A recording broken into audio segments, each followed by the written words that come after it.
2026ஆம் ஆண்டு இலங்கையின் வீடமைப்பு துறையில் முக்கிய முன்னேற்றங்களை உருவாக்கும் ஆண்டாக அமைந்துள்ளது. வீடமைப்பு, நிர்மாண மற்றும் நீர் வளங்கள் அமைச்சின் வழிநடத்தலில் நாடு முழுவதும் மக்கள் வாழ்வாதாரத்தை உயர்த்தும் நோக்கில் பல்வேறு வீடமைப்பு அபிவிருத்தி திட்டங்கள் நடைமுறைப்படுத்தப்பட்டு வருகின்றன. குறிப்பாக நீண்ட காலமாக போதிய வசதிகளின்றி வாழ்ந்து வந்த பெருந்தோட்ட தொழிலாளர் மக்களுக்கு பாதுகாப்பான மற்றும் நிலையான வீடுகளை வழங்குவது அரசாங்கத்தின் முக்கிய முன்னுரிமையாக அமைந்துள்ளது. அந்த நோக்கத்தினை அடிப்படையாக கொண்டு தமக்கென ஒரு இடம், அழகான வாழ்க்கை 2026 என்ற தேசிய வீட்டு வசதிகள் திட்டம் 2026ஆம் ஆண்டில் பெருந்தோட்ட பகுதிகளில் புதிய வீடுகள் அமைக்கும் விரிவான திட்டம் ஆரம்பிக்கப்பட்டுள்ளது. இத்திட்டத்திற்காக ரூபாய் 9,700 மில்லியன் நிதி ஒதுக்கப்பட்டுள்ளதுடன் நாடு முழுவதும் 27 மாவட்டங்களில் மொத்தமாக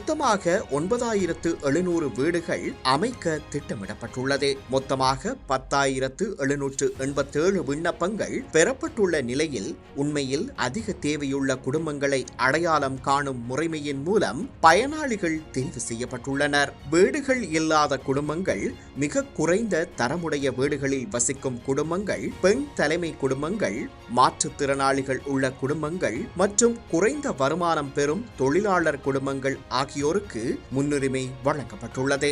மேலும் விதவைகள், தனித்தாய் குடும்பங்கள் மற்றும் முதியோர்களை கொண்ட குடும்பங்களும் இந்த வேலை திட்டத்தில் சிறப்பு கவனத்திற்கு உட்படுத்தப்பட்டுள்ளன. 2026 பிப்ரவரி 25ஆம் தேதி நிலவரப்படி மாவட்ட அளவில் 1310 பயனாளிகள் ஏற்கனவே தெரிவு செய்யப்பட்டுள்ளனர். காலி, குர்நாகல், மாத்தறை, மட்டக்களப்பு, அம்பாறை, களுத்துறை, அனுராதபுரம், பொலனறுவை மற்றும் ரத்தினபுரி உள்ளிட்ட மாவட்டங்களில் வீடமைப்பு நடவடிக்கைகள் முன்னெடுக்கப்பட்டு வருகின்றன. குறிப்பாக களுத்துறை மாவட்டத்தில் 250 வீடுகள் அமைக்கப்பட உள்ளமை குறிப்பிடத்தக்கதாகும். மாவட்டங்களுக்கு இடையிலான சமநிலையான அபிவிருத்தியை உறுதி செய்யும் வகையில் வீடுகள் பகிர்ந்தளிக்கப்பட்டுள்ளன. காலி, குர்நாகல், கம்பஹா, மாத்தலை, அனுராதபுரம் மற்றும் களுத்துறை மாவட்டங்கள் அதிக வீடுகள் பெறும் மாவட்டங்களாக காணப்படுகின்றன. இதன் மூலம் நாடு முழுவதும் சமமான அபிவிருத்தியை ஏற்படுத்த அரசாங்கம் நடவடிக்கை எடுத்துள்ளது. மொத்தமாக 2026ஆம் ஆண்டில் நாடு முழுவதும் 31,218 புதிய வீடுகள் அமைக்க திட்டமிடப்பட்டுள்ளது. அவற்றில் 9,700 வீடுகள் பெருந்தோட்ட மக்களுக்காக ஒதுக்கப்பட்டுள்ளமை சமூக நீதியை உறுதிப்படுத்தும் அரசாங்கத்தின் உறுதியான கொள்கையை வெளிப்படுத்துகிறது.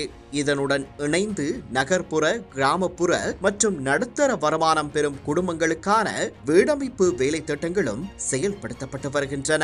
மேலும் 2027 முதல் 2029ஆம் ஆண்டுகள் வரை அமுல்படுத்தப்பட உள்ள நீண்டகால வீடமைப்பு அபிவிருத்தி திட்டங்களும் தயாரிக்கப்பட்டுள்ளன. தமக்கென ஒரு இடம், அழகான வாழ்க்கை 2026 என்ற தேசிய வீட்டு வசதிகள் திட்டத்தின் கீழ் மொத்தமாக 14,016 வீடுகள் அமைக்க திட்டமிடப்பட்டுள்ளதுடன் ஏற்கனவே 5,500க்கும் அதிகமான வீடுகளின் நிர்மாண பணிகள் ஆரம்பிக்கப்பட்டுள்ளன. பல தசாப்தங்களாக நிலையான வீடமைப்பை எதிர்பார்த்திருந்த பெருந்தோட்ட தொழிலாளர் மக்களின் வாழ்க்கையில் புதிய மாற்றத்தை ஏற்படுத்தும் இந்த வேலை திட்டம் மக்களை மையமாக கொண்ட அபிவிருத்தி அரசியலின் தெளிவான வெளிப்பாடாகும். 2026ஆம் ஆண்டின் வீடமைப்பு வேலை திட்டங்கள் வெறும் கட்டிட நிர்மாண நடவடிக்கைகளாக அல்லாது ஆயிரக்கணக்கான குடும்பங்களுக்கு பாதுகாப்பான வாழ்வு, சுயமரியாதை மற்றும் வளமான எதிர்காலத்தை உருவாக்கும் தேசிய முன்னேற்ற பயணமாக அமைந்துள்ளது.